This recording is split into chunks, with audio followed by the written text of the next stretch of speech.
Fit ಆಗಿದೆಯಾ ನೋಡಪ್ಪ, ನಾನು ಈ ಕುಟುಂಬದವರು ಅದು ಯಾವ್ದು ಭೇಟಿ ಪಾರ್ಟ್ ಆಫ್ ದಿ ಫ್ಯಾಮಿಲಿ ಎಲ್ಲರಿಗೂ ಗೊತ್ತಿದೆ. ನಾನು ಹೆಂಗೆ ಹೇಳಿದೆ, ನಿಮ್ಮವರ ಸಂಬಂಧ ತಂದೆ ಮಗನ ಸಂಬಂಧ ಎಲ್ಲರಿಗೂ ಗೊತ್ತಿರುವಂತ ವಿಚಾರ.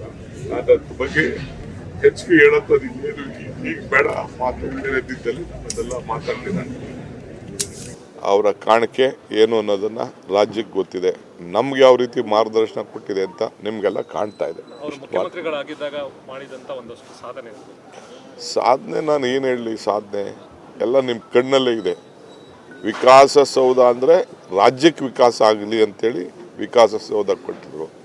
ಉದ್ಯೋಗ ಸೌಧ ಅಂತಂದರೆ ಎಲ್ಲರಿಗೂ ಉದ್ಯೋಗ ಸಿಗಲಿ ಅಂತ ಉದ್ಯೋಗ ಸೌಧವನ್ನು ಅವರು ಕೊಟ್ಟರು. ಪುಟಾಣಿ ಮಕ್ಕಳಿಂದ ಹಿಡಿದು ಬಿಸಿ ಊಟ ಕಾರ್ಯಕ್ರಮದಿಂದ ಹಿಡಿದು ರಾಜ್ಯಕ್ಕೆ ಒಂದು ದೊಡ್ಡ ಆರ್ಥಿಕವಾದಂಥ ಶಕ್ತಿಯನ್ನು ನೀಡಿದವರು. ಇವತ್ತು ಬ್ರಿವೇಜ್ ಕಾರ್ಪೊರೇಷನ್ ಪ್ರಾರಂಭ ಮಾಡಿ ರಾಜ್ಯಕ್ಕೆ ಹೆಚ್ಚು ಹಣ ಶೇಖರಣೆ ಮಾಡಬೇಕಾಗಿತ್ತು ಅಂದರೆ ಅವರು ಕಾವೇರಿಗೋಸ್ಕರನೇ ಅಧಿಕಾರನ ತ್ಯಾಗ ಮಾಡೋಂಥ ಒಂದು ಪರಿಸ್ಥಿತಿ ಬಂದಿತ್ತು. ಮಧ್ಯರಾತ್ರಿ ರಾಜ್ಕುಮಾರ್ ಅಪಹರಣ ಆದಾಗ ಫಸ್ಟ್ ನನಗೆ ಫೋನ್ ಮಾಡಿದ್ರು, ನೀ ಎಲ್ಲಿದೆಯಾ ಅಂತ.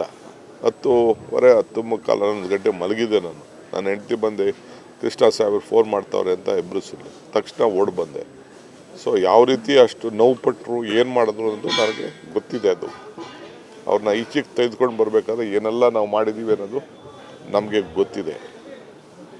ಅಷ್ಟು ಒಂದು ಆ ರಾಜಕಾರಣದಲ್ಲಿ ಗೌರ್ನೆನ್ಸ್, ಕರ್ನಾಟಕ ರಾಜ್ಯಕ್ಕೆ ಒಂದು ಗೌರ್ನೆನ್ಸ್ ಅನ್ನೋ ಒಂದು ಪದಕ್ಕೆ, ಆಡಳಿತಕ್ಕೆ ಒಂದು ದೊಡ್ಡ ಶಕ್ತಿಯನ್ನು ಕೊಟ್ಟದ್ದನ್ನು ನಾವೆಲ್ಲ ಕೂಡ ಮರೀಲಿಕ್ಕೆ ಸಾಧ್ಯ ಇಲ್ಲ. ಒಂದು ಉತ್ತಮವಾದಂಥ ಒಂದು ಆಡಳಿತಗಾರರು. ಸೊ ಇವತ್ತು ನಾನು ಬೇರೆ ಟೈಮ್ ಬರ್ತದೆ, ನಾನು ಅಸೆಂಬ್ಲಿಲಿ ಇವತ್ತು ಮಾತಾಡೋಂಥ ಅವಕಾಶ ಇಲ್ಲ ನನಗೆ ಇವತ್ತು. ಯಾಕೆಂದರೆ ನಾನು ಕೂಡಲೇ ನನ್ನ ಮಗಳು ಫೋನ್ ಮಾಡಿ, ನನ್ನ ಧರ್ಮಪತ್ನಿ ನನ್ನ ಮಗಳಿಬ್ಬರು ಫೋನ್ ಮಾಡಿ ಆಯಿತು ಅಂತ ಅಂದ್ಬಿಟ್ಟು ತಕ್ಷಣ ನಾನು ನಾವೆಲ್ಲ ಸೇರಿ ವಾಪಸ್ಸು ಬಂದ್ಬಿಟ್ಟು. ಸೊ ಅದರಿಂದ ತಮ್ಮ ಹೇಳಿರೋದು ಹೊಸ ಕರ್ನಾಟಕಕ್ಕೆ ನಿರ್ಮಾಣ ಮಾಡೋಂಥ ಒಂದು ಫೌಂಡೇಶನನ್ನು ಹಾಕಿದಂಥ ಒಬ್ಬ ಧೀಮಂತ ನಾಯಕ ಇವತ್ತು ನಾವೆಲ್ಲ ಕಳ್ಕೊಂಡಿದ್ದೇವೆ. ಇಷ್ಟು ಮಾತ್ರ ಈ ಸಂದರ್ಭದಲ್ಲಿ ನಾನು ಹೇಳ್ತೇನೆ. ಇವತ್ತು ಬೆಂಗಳೂರಿನ ಜಾಗತಿಕ ಮಟ್ಟಕ್ಕೆ ತೆಗೆದುಕೊಂಡು ಹೋಗಲಿಕ್ಕೆ ಅವರು ಕೊಟ್ಟಂಥ ಕೊಡುಗೆ ನಮ್ಮ ಕಣ್ಣುಗಳೇ ಸಾಕ್ಷಿ.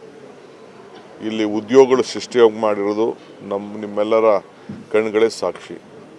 ನಾನು ಹೇಳಿದ್ನಲ್ಲ, ಬೆಂಗಳೂರಿಗೆ ಯಾವ್ಯಾವ ರೀತಿ ಕೊಡುಗೆಯನ್ನು ಕೊಟ್ಟಿದ್ದಾರೆ. ಒಂದಲ್ಲದೆ ಇಡೀ ರಾಜ್ಯಕ್ಕೆ ಭೂಮಿಯಿಂದ ಹಿಡಿದು, ಭೂಮಿ ಅಂದರೆ ಭೂಮಿ ಮನೆಗೆ ಪಾಣಿ, ಇವು ಪಾಣಿ ಕೊಟ್ಟದ್ದನ್ನು ಅವನ ಆಸ್ತಿಗೆ ದಾಖಲೆಗಳನ್ನ ಕೊಟ್ಟಂಥದ್ದು ಕೂಡ ನಾವು ಯಾವ ರೈತನೂ ಕೂಡ ಮರೀಲಿಕ್ಕೆ ಸಾಧ್ಯ ಇಲ್ಲ. ನಾನು ಚಲರಾಜಸ್ವಾಮಿ ಫ್ಲೈಟಲ್ಲಿ ಮಾತಾಡ್ಕೊಂಡು ಬರ್ತಾವೆ. ಯಶಸ್ವಿನಿ ಕಾರ್ಯಕ್ರಮ ಅವತ್ತು ಕೋಆಪ್ರೇಟಿವ್ ಸೆಕ್ಟ್ರಲ್ಲಿ ನಾನು ಕೋಆಪ್ರೇಷನ್ ಮಿನಿಸ್ಟರ್ ಬಿಟ್ಟ ತಕ್ಷಣ ವಿಶ್ವನಾಥ್ ಜವಾಬ್ದಾರಿ ತೆಗೆದುಕೊಂಡ್ರು.